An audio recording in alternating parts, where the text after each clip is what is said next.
वर्तमान तीर्थंकर अरिहंत परमात्मा श्री सिमंदर स्वामी भगवान की भक्ति, ध्यान योगी शिवाचार्य भगवंत की भक्ति का अनमोल संगम। साचो सुख तो निज मारयु छे, गुरुए आ समझाव्यु छे। आचार्य भगवंत श्री शिव मुनि जी महाराज के विराट व्यक्तित्व एवं कृतित्व को श्रवण कर हम भी उनके संपूर्ण जीवन व्रत के पठन मनन की भावना जागृत करते हुए भगवान महावीर की ध्यान साधना की ओर अग्रसर होकर अपना आत्म कल्याण करें। गुरुए आपणु दर्पण छे, गुरु ने सर्व समर्पण छे। गुरुए आपणु दर्पण छे, गुरु ने सर्व समर्पण छे। गुरुए आपणु सर्व समर्पण छे, दर्पण छे। गुरु ने सर्व समर्पण छे, गुरुए आपणु छे, गुरु सर्व समर्पण छे। आपणु समर्पण छे। अब इसके बारे में जानेंगे कि हमने क्यों श्वास का सहारा लिया और क्यों सोहम को जोड़ा। श्वास एक सेतु है, शरीर और आत्मा। जैसे श्वास टूटा आत्मा चली जाती है, श्वास टूट जाता है, देह शमशान की राख बन जाती है। जब तक जीवन है तब तक श्वास है, जब तक श्वास है तब तक जीवन है।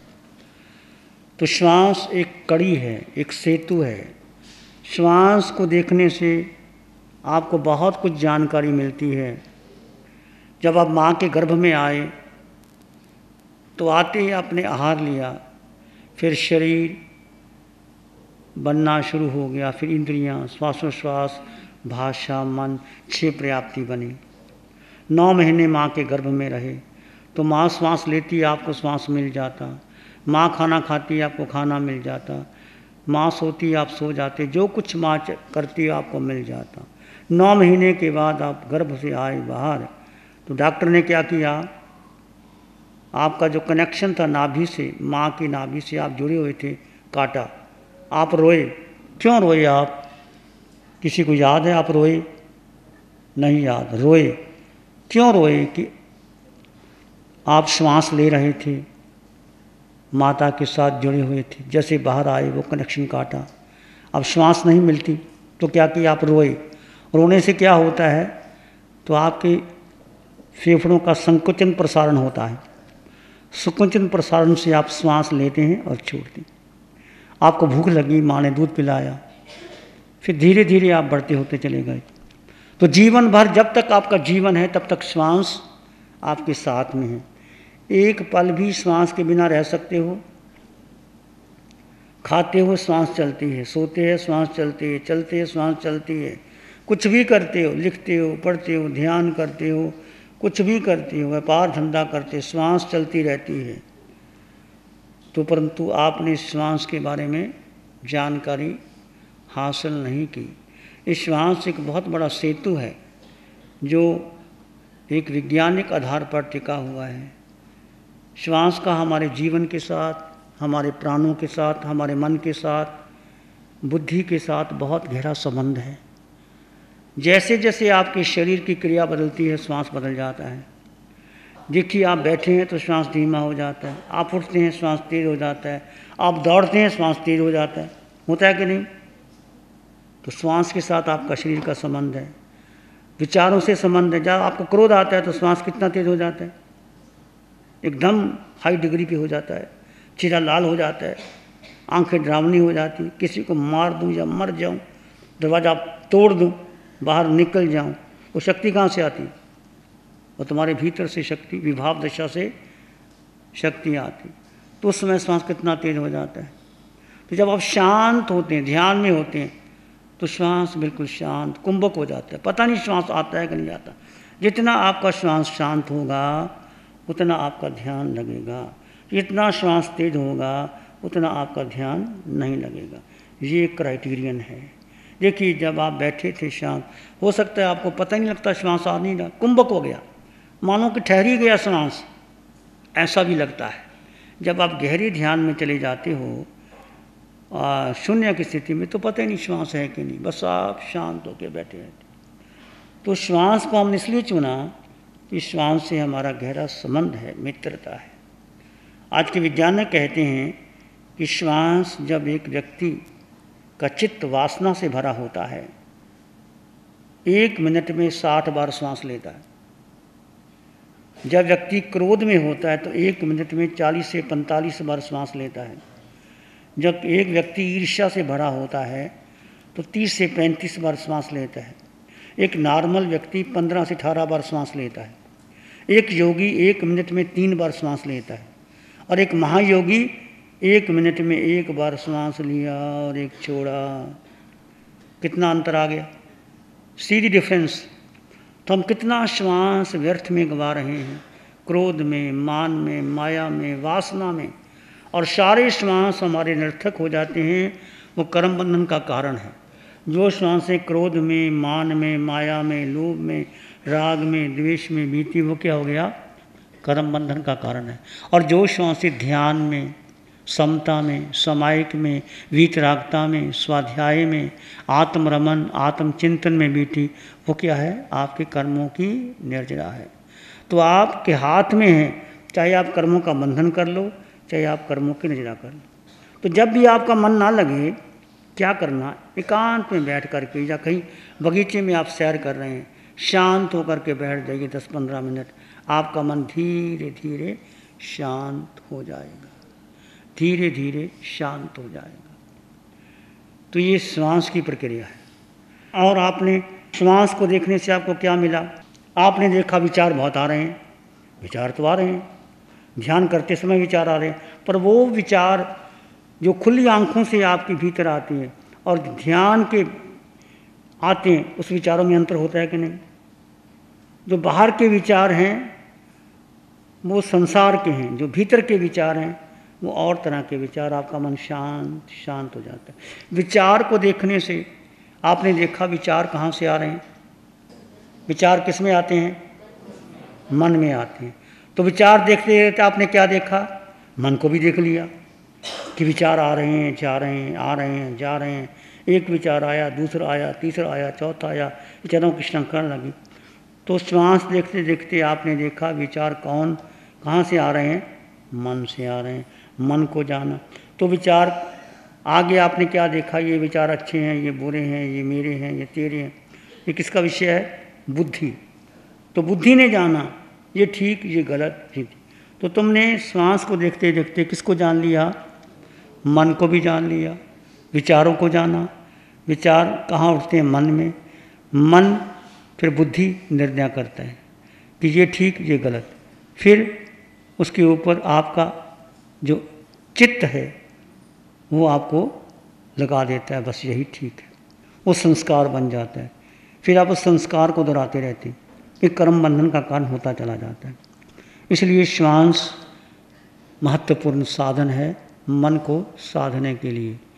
अब हमने श्वास के साथ सोहम को जोड़ा। सोहम को क्यों जोड़ा, सोहम एक सेतु है आत्म परमात्म मिलन का। ये कोई मंत्र नहीं है, ये केवल एक आत्म परमात्म मिलन की ध्वनि है। सो आपको देखा, सो यानी वो कौन, अरिहंत परमात्मा। सो वो सिद्ध भगवान, वो तो 26 देवलोकों के दे। सो वो तो सभी मनुष्य, पुरुष स्त्री, छोटा बड़ा, काला गोरा। सो मैंने पशु पक्षी, पेड़ पौधे, सब सो वो। और सो मैंने नरक के नेरिया, 7 नरक के नेरिया, पशु पक्षी, मनुष्य जाति, देवी देवता, अरिहंत, सिद्ध, आचार्य, उपाध्याय, साधु। वो जो उनमें है वो मैं हूँ। सो हम, वो मैं, मेरे में और उनमें कोई अंतर नहीं है। ये सोहम की साधना बहुत गहरी है। और सोहम करते करते आपका मन लग जाएगा। जैसे आपने सोहम का श्वास पहले सामान्य लिया, फिर मध्यम लिया, फिर तेज गति से लिया। 11 बार सामान्य, 11 बार मध्यम, 11 बार उत्कृष्ट, फिर आप बैठ जाएंगे, आपका मन लग जाएगा। कई बार आधा घंटा पता नहीं लगता। ये सोहम की साधना आपके ध्यान को और गहरा करती है, और गहरा करती है। तो सोहम एक आत्म परमात्मा मिलन की ध्वनि है। और ये साधना जो आत्म ध्यान साधना, ये भेद विज्ञान की साधना है। भेद से अभेद और अभेद से भेद। भेद क्या? सोहम, वो मैं हूँ, ये अभेद की साधना है। और भेद क्या? शरीर अलग है और आत्मा अलग है। शरीर के गुणधर्म अलग है, आत्मा के गुणधर्म अलग हैं। हमने शरीर को आत्मा मान लिया और आत्मा को गौण कर दिया, शरीर को मुख्यता दे दी, आत्मा भूल गए। और आज से हम क्या करेंगे? शरीर को गौण करेंगे, शरीर को भोजन देंगे, शरीर की को सब कुछ करेंगे, भोजन भी बनाएंगे, भोजन खिलाएंगे, व्यापार धंधा भी करेंगे। पर आज तक जो प्रमुखता शरीर को दी, मेरा शरीर, मेरा नाम, मेरा कुल, मेरी परंपरा, मेरी जाति, मेरी पत्नी, मेरा बेटा, मेरा धन, मेरा सोना, मेरे आभूषण, इस कहाँ लेके जाएंगे आपको? सारा कुछ देखिए, all the paraphernalia of the body, mind and the world, where it goes to the hell. मेरा मेरा करते करते सिकंदर ने कितना किया, मेरा दाना, मेरा दान, मैं उसको जीत लूँ, उसको जीत लूँ, उसको जीत लूँ। क्या हुआ? सिकंदर ने क्या किया, तैमरलिंग ने क्या किया, नादिर शाह ने क्या किया, और तुम हम क्या कर रहे हैं? वही हम कर रहे हैं। एक कोठी बन गई, दूसरी कोठी ले लो, तीसरी ले लो, एक फैक्ट्री लगी, दूसरी बना लो, चाहे अरबों खरबों रुपए आ जाएं, 10 अरब और आ जाएं, कहाँ लेके जाओगे? किसको सौंपोगे? बेटे को? बेटा तुम्हारा है? पूछो अपने आप से। तो किसके लिए कर रहे हैं हम? ये साधना बड़ी गहरी है, बहुत गहरी साधना। इसको यदि आप श्रद्धा से करना, स्वीकार का करना, तो सोहम यानी मैं वो हूं। अब आपने आत्म परमात्मा से मुलाकात करनी है, सिद्धों से मुलाकात करनी है। हमने शरीर से मुलाकात की, ये शरीर सुंदर है, ये मेरा मित्र है, ये मेरा शत्रु है। आज तक हमने पूरा जीवन राग द्वेष में बता दिया। ये शत्रु, ये मित्र, ये मेरा, ये तेरा, ये मेरा घर, ये मेरा परिवार, ये मेरे संबंध, ये तेरे संबंध, मेरे तेरे में करते करते पूरी जिंदगी निकल गई। कोई बना आपका? बोलो कौन है आपका? धन आपका है, बेटा आपका है, घर आपका है, पत्नी आपकी है, पति आपका है। बोलो है? बोलो हाँ करो या ना करो। नहीं है ना? तुम्हारी पत्नी नहीं है ना? तुम पति नहीं हो ना? समझो कि शारीरिक ये सारा संबंध देह का है। जब मैं देह हूं ही नहीं तो पति कैसे बन गया मेरा? बेटा मेरा कैसे बन गया? ये संयोग है एक माँ बाप का, बेटे का, पत्नी का। इस संयोग को अपना मत मान लेना, पुल को अपना घर मत बना लेना। पुल पर चलते हो, कोई अपना घर बनाए तो क्या कहेंगे? पागल है। पुल तो आने जाने का रास्ता है, कोई घर बनता है? This world is like a bridge, don't make it A home. ये संसार एक पुल की भांति है, चलते रहना, घर मत बना लेना। हम घर बना लेते हैं और सदाकाल रहेंगे, बस यही कारण है। तो सोहम की साधना क्या है? ये भेद से अभेद और अभेद से भेद की साधना है। जब भी आप ध्यान में बैठो, थोड़ा श्वास को देखो, सोहम को देखो। सोहम से बस केवल ये बोलना नहीं, सोहम सोहम सोहम, श्वास चलेगी आपकी इसके साथ। सो कहते हुए श्वास भीतर, हम कहते बाहर। आत्मा परमात्मा मिलन, सिद्ध भगवान, अरिहंत परमाना, जितने भी आत्माएं हैं, वो आत्मा कोई छोटी नहीं, कोई बड़ी नहीं, सब समान है। आत्म व सर्वभूतेषु। ये सोहम की साधना मंगल मैत्री की साधना है और आपको आगे बढ़ाने की साधना है। श्वास की साधना पैदल चलने के समान है और सोहम की साधना हवाई जहाज के चलने के समान है। किस पर यात्रा करना पसंद करोगे? हवाई जहाज पर कि पैदल? पैदल चलना चाहते हो? सोहम की साधना आपको गति देगी। पहले श्वास को देखो, नॉर्मल हो जाओ, फिर सोहम का सहारा ले लो, तो धीरे धीरे आपका मन लगने लग जाएगा। नमो अरिहंतानंग, नमो सिद्धानंग, नमो आर्यानंग, नमो अव्ययनंग, नमो लोय सब सावनंग, धम्म मंगल मुकीठम अहिंसा संयमो तबो देवावित्तं नमं संति जस धम्मे श्यामनो श्री चत्तारी मंगलम अरहंता मंगलम सिद्धा मंगलम साहू मंगलम केवली पाणत्तो धम्मो मंगलम चत्तारी लोगुत्तमा अरहंता लोगुत्तमा सिद्धा लोगुत्तमा साहू लोगुत्तमा केवली पाणत्तो धम्मो लोगुत्तमो चत्तारी शरणं पवज्जामि अरहंते शरणं पवज्जामि सिद्धे शरणं पवज्जामि साहू शरणं पवज्जामि केवली पाणत्तं धम्मं शरणं पवज्जामि चारे शरण लो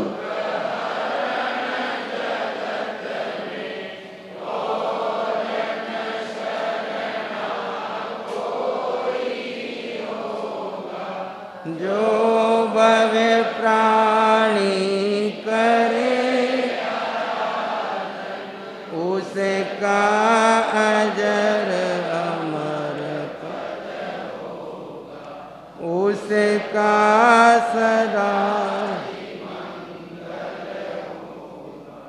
विश्व में शांति कैसे फैले, प्रत्येक मनुष्य शांति से कैसे जिए। आचार्य सम्राट पूज्य डॉक्टर शिव मुनि जी महाराज एक आध्यात्म योगी महान संत हैं। वर्षों की तपस्या के पश्चात भारत में धर्मों में मोक्ष पर शोध करते हुए जैन धर्म के विशेष संदर्भ में आपने आत्म ध्यान साधना की खोज की। उसी साधना को जन जन तक पहुंचा रहे हैं और उसी यात्रा में ये आत्म ध्यान के प्रयोग हैं।